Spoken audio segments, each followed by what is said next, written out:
Sheet है, tabulation है, ये सब किस स्टेज में है अभी? ओएमआर शीट जारी करने का तो कल ही एडवर्टाइजमेंट कर दिया है, तो जो बच्चों ने एग्जाम दी है उसकी ओएमआर शीट डिक्लेयर हो जाएगी।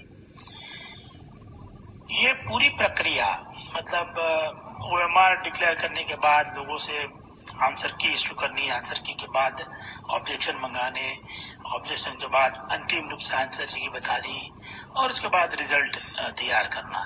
इसमें सामान्य रूप से 20 दिन, 25 दिन, 1 महीने का टाइम लग जाता है।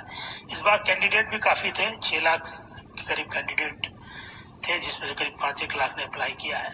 तो वैसी स्थिति में आगामी 1-आध महीने में ये प्रक्रिया पूरी हो सकती है, लेकिन इसमें रिजर्वेशन जो पॉलिसी है उसके संबंध में राज्य सरकार का अंतिम निर्णय जो होगा उसके हिसाब से रिजल्ट बनाने में आसानी होगी।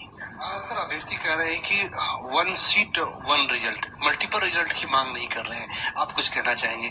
1 to 5 है, 6 to 8 है, 9 to 10 है, 11 to 12 है। अब जो अभ्यर्थी है उनका कहना है कि अगर कोई बंदा 1 से 5 की परीक्षा दिए तो ऐसी व्यवस्था बनाई जाए कि वो एक ही बंदे का सिलेक्शन चारों कैटेगरी में ना हो, 1 से 5 में ना हो, 6 से 8 में ना हो। क्या ऐसी कोई व्यवस्था है क्या?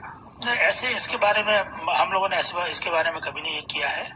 जो एग्जाम दिए हैं वो सबका रिजल्ट डिक्लेयर होगा और उसके बाद वो किस एग्जाम में या कहाँ जाना चाहते हैं वो उनका अपना निर्णय है। अगर कोई मल्टीपल रिजल्ट आएगा? मल्टीपल रिजल्ट आएगा।